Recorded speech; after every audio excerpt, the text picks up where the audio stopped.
अस्सलाम वालेकुम dear students, hopefully आप सब ठीक होंगे। मेरा नाम है मोहम्मद अब्दुल्ला और आप देख रहे हैं हमारा यूट्यूब चैनल जिसमें हम आपके लिए स्टडी से related material time to time लेकर आते रहते हैं। आज की जो हमारी वीडियो होने वाली that is on general topic, क्योंकि मोस्टली फेडरल बोर्ड में स्टूडेंट्स के एग्ज़ाम्स आने वाले हैं, तो they need this kind of video के how can they write a very good essay. तो हमारा जो आज का टॉपिक है that is how to write a good essay. ठीक है, ये हमारा आज का टॉपिक है।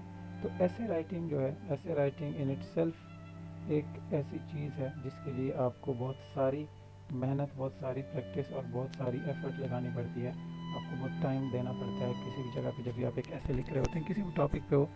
बट मोस्टली जो हमारे पास रूल्स हैं ऐसे राइटिंग के, वो कौन कौन से हैं उन पर आज हम बात करेंगे। वो ये हैं कि सबसे पहले तो आपका जो ऐसे होना चाहिए that must be in the paragraphs. Your essay must be in different paragraphs, ठीक है, या डिफरेंट पैसेजेस में होना चाहिए आपका कोई भी एक ऐसे। अगर आपका ऐसे पैसेजेस में नहीं है, आपका ऐसे सिर्फ एक ही पैराग्राफ में जो कि थ्रू आउट ऐसे चलता चला जा रहा है, तो वो अनअट्रैक्टिव लगेगा, वो पढ़ने में इशू क्रिएट करेगा। और ऑब्वियसली आपके पास after certain period of time, after writing a certain lines, और बेशक आप 2 सफ़े लिख लें, आपके पास आइडियाज़ जो हैं वो ख़त्म हो जाते हैं। लेकिन जैसे ही आप एक न्यू पैराग्राफ शुरू करते हैं कैसे में, तो हर न्यू पैराग्राफ के साथ एक न्यू आइडिया, एक न्यू थॉट चलती है। आप उसको फिर ज़्यादा लेंथ के साथ और ज़्यादा अच्छे तरीके से एक्सप्लेन कर सकते हैं। तो जो सबसे पहला रूल है वो क्या है कि your essay must be in paragraphs. दूसरी जो चीज़ है वो कौन सी है? दूसरी चीज़ ये है कि योर ऐसे शुड हैव एन आउटलाइन। ठीक है, आउटलाइन अब ये उन स्टूडेंट्स के लिए नहीं है जो फेडरल बोर्ड का एग्ज़ाम देते हैं। FBISC स्टूडेंट्स के लिए ये नहीं है। वो जो FBISC के स्टूडेंट्स हैं उनके लिए ये नहीं है, बिकॉज अभी उनको वो टाइम नहीं आया जहाँ पे वो ऐसे राइटिंग में आउटलाइन ऐड करना शुरू करें। लेकिन फिर भी मैं आपको बता देता हूँ कि आउटलाइन से हमारी क्या मुराद है, या आउटलाइन कैसे डाली जाती है किसी भी सेंटेंस में, किसी भी जगह पे ऐसे में। तो आउटलाइन से मुराद ये है कि जब भी हम एक आउटलाइन, जब भी हम एक ऐसे लिखते हैं, तो उसमें हमें कौन सी चीज़ ज़रूरत होती है? उसमें हमें जिस चीज़ की ज़रूरत होती है दैट इज़ के आपने जो भी कुछ लिखना है उसको एक आउटलाइन बनाएं। फॉर एग्जांपल आपका एक ऐसे है जिसपे आपके पास 5 पॉइंट्स हैं, इंट्रोडक्शन है। जैसे let's take the example of corruption. अगर आप करप्शन की एग्जांपल लेते हैं, तो करप्शन में हमारे पास इतनी चीज़ें होनी चाहिए कि जिस पे आप क्या कर सकें, जिस पे आप एक आउटलाइन क्रिएट कर सकें। तो करप्शन पे सबसे पहले हम क्या करेंगे? सबसे पहले आपका बनेगा इंट्रोडक्शन, ठीक है।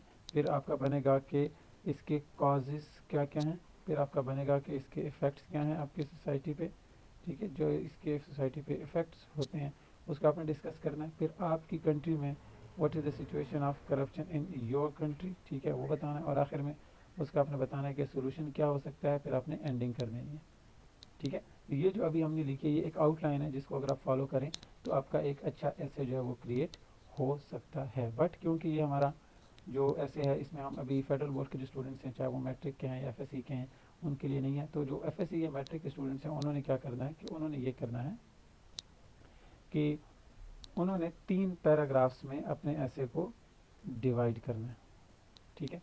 3 पैराग्राफ में जब आप अपने ऐसे को डिवाइड करते हैं तो सबसे पहली चीज़ जो आती है वो ये है कि वो आपका आता है इसमें इंट्रोडक्शन। आपने पहले पैराग्राफ में इन 4 to 5 लाइंस अपना इंट्रोडक्शन देना होता है अपने टॉपिक का। अब टॉपिक का इंट्रोडक्शन देने से क्या मुराद है? टॉपिक का इंट्रोडक्शन देने से ये मुराद है कि you must introduce your topic of discussion, ठीक है। जो भी आपका टॉपिक है उस पर आपने उसको क्या करना है, उसको डिस्कस करना है, उसका इंट्रोडक्शन देना है। For example let's take the example of mobile phone और करप्शन और टेररिज्म और एनी अदर काइंड ऑफ ऐसे राइटिंग टॉपिक जो आपके पास आ सकता है। तो अब जो हमारे पास ये टॉपिक आया मोबाइल फ़ोन का अगर मैं इंट्रोडक्शन दूंगा तो वो क्या होगा? इंट्रोडक्शन अगर मैं इसका देता हूँ तो वो ये होगा कि व्हाट इज़ मोबाइल फ़ोन, ठीक है। इसके बाद मैं लिखूँगा कि how did science invented it, ठीक है। उसके बाद मैं क्या लिखूँगा कि who invented the first phone, ठीक है।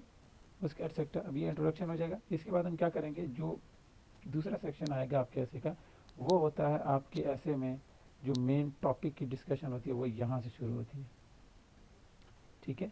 जो मेन टॉपिक की डिस्कशन होती है in your essay that starts from this paragraph, और इसको आपने 12 से 15 लाइंस में रखना होता है, या 12 से 15 में नहीं तो 15 to 20 लाइंस में आपका ये जो टॉपिक है ये आना चाहिए, ठीक है। दूसरा, अब इसमें आपने बताना है, जैसे अगर हम मोबाइल फ़ोन की एग्जांपल ले रहे हैं तो इस पैराग्राफ में सेकंड पैसेज में आपने बताना होता है कि आपका जो ऐसे होगा या आपका जो टॉपिक है वो किस चीज़ की अबाउट है, आप उसमें क्या क्या चीज़ डिस्कस कर सकते हैं। फॉर एग्जांपल मैं मोबाइल फ़ोन का है तो इसमें मैं बताऊंगा यहाँ पे अपने मोबाइल फ़ोन के बारे में जो कुछ मैं जानता हूँ, ठीक है, कि ये कहाँ से आया, इसके एडवांटेजेस क्या हैं, इसके डिसएडवांटेजेस क्या हैं, ठीक है, इसका हमारी लाइफ में रोल क्या है, ठीक है, the role of mobile phone in our life, ठीक है, इन आवर लाइफ, ये मैं बताऊंगा एटसेट्रा। अब इसको मैं पूरा कम्प्लीटली डिटेल से बता दूंगा, और आखिर में जो मेरा सेक्शन आएगा, जो पार्ट सी आता है, वो क्या होता है, वो कंक्लूजन्स का आता है, या जिसको आप लोग क्या कहते हैं, जिसको आप एंडिंग कहते हैं। अब इसमें आपने क्या करना है, आपने अपने सारे थॉट्स को, all the thoughts and ideas जो थ्रू आउट द ऐसे आपके चलते आ रहे हैं, उनको आपने क्या करना है, यहाँ पर आके मर्ज कर देना है, यहाँ पर आके डाल देना, और इसकी लेंथ जो है वो 5 to 6 लाइन्स में आप कर सकते हैं, ठीक है। तो 5 to 6 लाइन्स का ये आपका एक ऐसे का जो एंडिंग है वो क्रिएट हो जाती है। तो इस तरह से by following these kind of rules आपका जो एक ऐसे राइटिंग है वो हो सकती है। अगर आपने एक अच्छा एक बैलेंस्ड ऐसे लिखना है फॉर योर एग्जाम्स और एनी अदर सोर्स ऑफ, या किसी भी जगह पे आपने लिखना हो, you have to write something, तो आपने इन स्टेप्स को अगर आप फॉलो करते हैं तो आपका जो ऐसे है वो एक अच्छा ऐसे कंसिडर किया जाएगा। तो पहली चीज़ फॉर एग्जांपल क्या है, पहली चीज़ है कि आप उसका आउटलाइन क्रिएट करें।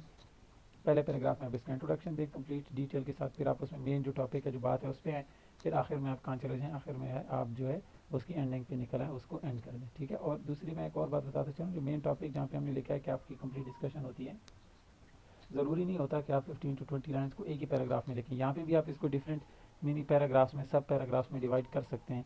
तो इस तरह से जो है आपका जो ऐसे है वो बन जाएगा, और इसकी लेंथ जो है वो राउंड अबाउट 20 to 25 लाइन्स के करीब लैंड करेगी। तो it will be a very good essay for your exams point of view और एनी अदर प्लेस जब भी आपको लिखना पड़े। तो होपफुली आपके आज की जो हमारी वीडियो समझ आ गई होगी, and if you like our videos तो kindly subscribe to the channel and share it with your classmates and friends. Hopefully in the next video will meet, तब तक के लिए इजाज़त दीजिए, अल्लाह हाफिज़।